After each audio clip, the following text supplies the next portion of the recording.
नमस्कार बंधु माने आपण मानक स्वागत आमर ही चैनल वास्तु टिप्स ओडिया को। बंधु माने आजिर एही भिडियोटी आपण मानक पई बहुत खास अटे। आजिर एही भिडियो रे आपण माने जानिबे जे एक एमिति प्राचीन और चमत्कारी उपाय विषय रे जहा वर्ष वर्ष धरी आम पूर्वज मानक द्वारा व्यवहृत होई आसीछि। आज आमे कथा हेबा अरख गछर चेर विषय रे। वास्तुशास्त्र ज्योतिष शास्त्र एवं लोक विश्वास अनुसार अरख गछर चेर एक विशेष आध्यात्मिक शक्ति रही थाए, जहाँ घर को नकारात्मक शक्ति को दूर करी सकारात्मक शक्तिर संचार करिथाए बोली मान्यता रही। जदि आपणक जीवन में बारंबार समस्या आसुछि, धन आसिले मध्य ताहा रहू नाही, कार्य सफलता आपणको मिली पारु नाही किंबा घरे अशांति लगी रोचे, तेबे आजिर एही उपाय आपणक पई बहुत उपयोगी साब्यस्त हेबो। तेबे आज मु आपणको कहिबी अरख गछर चेर को केउ दिन आनिबा उचित, किपरि पूजा करिबा उचित एवं केउ स्थान रे रखिले शुभ फल प्राप्त हेबो। तेबे बंधु माने सेथि पई भिडियोटी को आरंभ करिबा पूर्वरु आपण माननकु गोटिए अनुरोध, भिडियोटी को शेष पर्यंत निश्चय रूप से देखंतु एवं भिडियोर शेष रे आपणको एही उपाय करिबा समय रे किछि सावधानता मध्य कहिबी, जेउ सावधानता आपण अवलंबन करिबा निहाती आवश्यक। एहा सहित भिडियोटी को शेष रे आपण लाइक करंतु एवं तळे कमेंट बॉक्स रे जय जगन्नाथ निश्चय रूप से लिखंतु। आउ आगरु आपण एही उपायटी जानी थिले कि नाही ताहा मध्य निश्चय कमेंट बॉक्स रे लिखंतु। चैनल टी रे नुआ थिले चैनल टी को सब्सक्राइब करी पाखरे आसुथिबा बेल आइकन टी को मध्य प्रेस करि दियंतु एवं भिडियोटी को अन्य माननक साथी रे शेयर मध्य करि देबे। तेबे बंधु माने अरख गछ को आमर सनातन धर्म रे अत्यंत पवित्र एवं चमत्कारी गछ बोली माना जाए। एही गछटी भगवान शिव शंकरंकर अत्यंत प्रिय होइथाए। अनेक शिव भक्त माने अरख गछर पत्र एवं फूल द्वारा भगवान शिव शंकरंकर पूजा करिथांती। एहा सहित भगवान श्री गणेशंकर पूजारे मध्य अरख गछर विशेष महत्व रहिछि। वास्तुशास्त्र अनुसार एही गछर चेररे एक विशेष सकारात्मक शक्ति वास करिथाए बोली मान्यता रहिछि।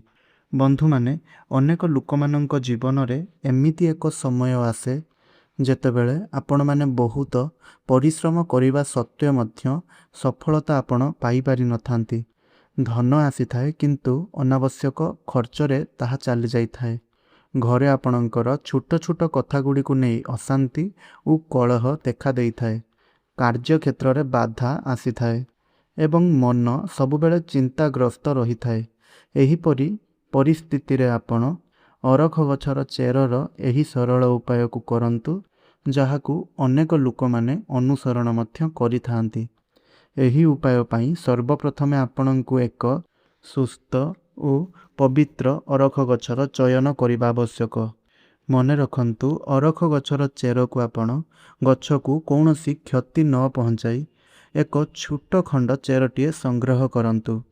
आउ चेर को आनिबा पूर्वरु दुई हाथ जोड़ी आपण गछ को प्रणाम करंतु एवं भगवान शिव शंकरंक नाम स्मरण करंतु। एहीपरि करिबा द्वारा उपायर पवित्रता बजाई रही थाए। घर को आनिबा परे सेही चेर को गंगा जल किंबा परिष्कार पानी रे भल भाबरे धोई दियंतु। एहा परे चेर उपरे अल्प हलदी और चंदन लगांतु। हलदी को शुभतार प्रतीक एवं चंदन को पवित्रतार प्रतीक बोली माना जाए। एही कारणरू उपाय रे हलदी एवं चंदनर व्यवहार करा जाई थाए।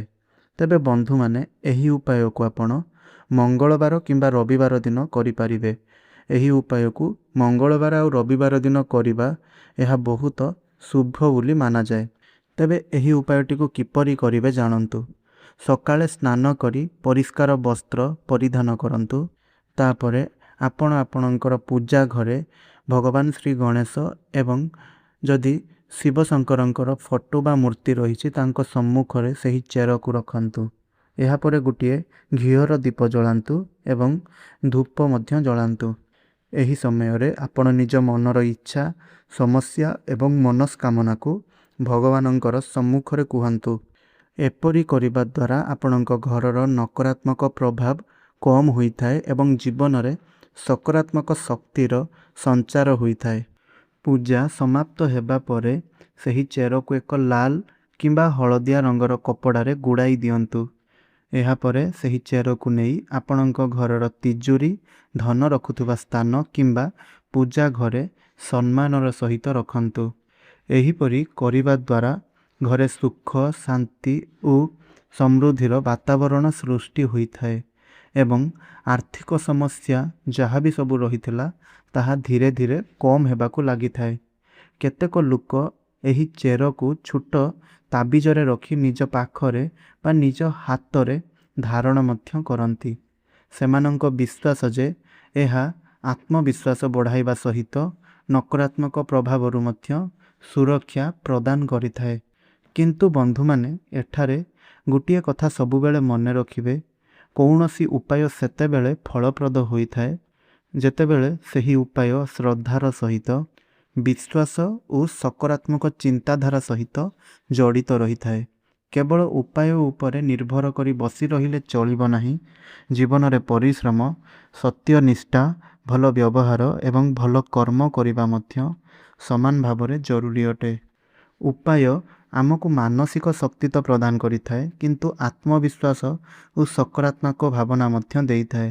ଏବଂ ଯେତେବେଳେ ମଣିଷର ମନ ସକାରାତ୍ମକ ହୋଇଯାଏ, ସେତେବେଳେ ସଫଳତାର ରାସ୍ତା ମଧ୍ୟ ଧୀରେ ଧୀରେ ଖୋଲିବାକୁ ଲାଗିଥାଏ। ତେବେ ବନ୍ଧୁମାନେ, ଏହି ଉପାୟଟିକୁ କରିବା ପାଇଁ ମଧ୍ୟ ବିଶେଷ କରି 3ଟି ସାବଧାନତାର ପାଳନ ଆପଣଙ୍କୁ କରିବାର ଅଛି।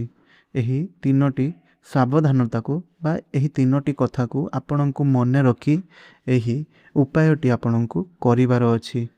ତେବେ ସେହି 3ଟି ସାବଧାନତା ମଧ୍ୟରୁ ପ୍ରଥମ ସାବଧାନତା ହେଉଛି, ଆପଣ ଶୁଖିଲା କିମ୍ବା ପଚା ଚେରର ବ୍ୟବହାର କରନ୍ତୁ ନାହିଁ।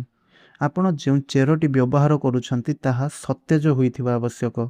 ଆପଣ କୌଣସି ଶୁଖି ଯାଇଥିବା ଗଛ, ଯେଉଁ ଗଛଟି ଶୁଖି ଯାଇଥିବ କି ମରି ଯାଇଥିବ କିମ୍ବା ପାଣିରେ ପଡ଼ି ପଡ଼ି ପଚି ଯାଇଥିବ, ଏହିଭଳି ଚେରର ଆଦୌ ବ୍ୟବହାର କରନ୍ତୁ ନାହିଁ।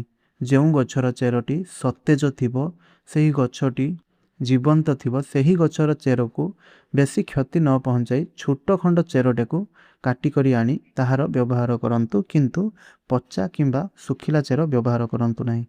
ଦ୍ୱିତୀୟ ସାବଧାନଟା ହେଉଛି, ଗଛର କ୍ଷତି ନ ହେବା ପରିମାଣରେ ଚେର ନିଅନ୍ତୁ। ଆପଣ ଯେଉଁ ଚେର ନେଉଛନ୍ତି ତାହାଦ୍ୱାରା ଯେପରି ଗଛର କିଛି କ୍ଷତି ନ ହୁଏ, ବେଶୀ କିଛି କ୍ଷତି ନ ହୁଏ, ସେହିଭଳି ଭାବରେ ଆପଣ କେବଳ ମାଟିକୁ ତାଡ଼ି କରି ଭିତରୁ କେବଳ ଛୋଟ ଖଣ୍ଡ ଚେରଟିଏ ନିଅନ୍ତୁ। ତୃତୀୟ ସାବଧାନତାଟି ହେଉଛି, ଉପାୟ କରିବା ସମୟରେ ମନରେ କୌଣସି ପ୍ରକାରର ଖରାପ ଭାବନା ରଖନ୍ତୁ ନାହିଁ। ଯେତେବେଳେ ଆପଣ ଉପାୟ କରୁଛନ୍ତି ସେତେବେଳେ କୌଣସି ପ୍ରକାରର ବି ମନରେ ଖରାପ ବିଚାର, ଖରାପ ବୁଦ୍ଧି କିମ୍ବା ଖରାପ ଭାବନା ରଖନ୍ତୁ ନାହିଁ। ଆଉ ହଁ, ଏହି ଉପାୟକୁ କୌଣସି ଖରାପ ଭାବନା ନେଇକରି କିମ୍ବା ଖରାପ କର୍ମ ପାଇଁ କରନ୍ତୁ ନାହିଁ। ତେବେ ବନ୍ଧୁମାନେ, ଏହା ଥିଲା ସେହି 3ଟି ସାବଧାନତା ଏବଂ ଏହା ଥିଲା ଅରଖ ଗଛର ଚେର ସହିତ ଜଡ଼ିତ ଏକ ବିଶେଷ ସରଳ ଏବଂ ପାରମ୍ପରିକ ଉପାୟ। ଯଦି ଆପଣଙ୍କୁ ଏହି ସୂଚନା ଭଲ ଲାଗିଥାଏ ତେବେ ଭିଡ଼ିଓକୁ ଲାଇକ୍ କରନ୍ତୁ, ସେୟାର କରନ୍ତୁ ଏବଂ ଆମ ଚ୍ୟାନେଲ୍ ବାସ୍ତୁ ଟିପ୍ସ ଓଡ଼ିଆକୁ ସବସ୍କ୍ରାଇବ୍ କରି ପାଖରେ ଆସୁଥିବା ବେଲ୍ ଆଇକନ୍ଟିକୁ ନିଶ୍ଚୟ ରୂପରେ ଦବାଇ ଦିଅନ୍ତୁ।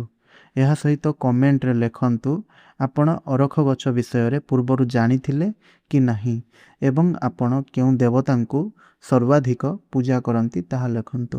ଧନ୍ୟବାଦ।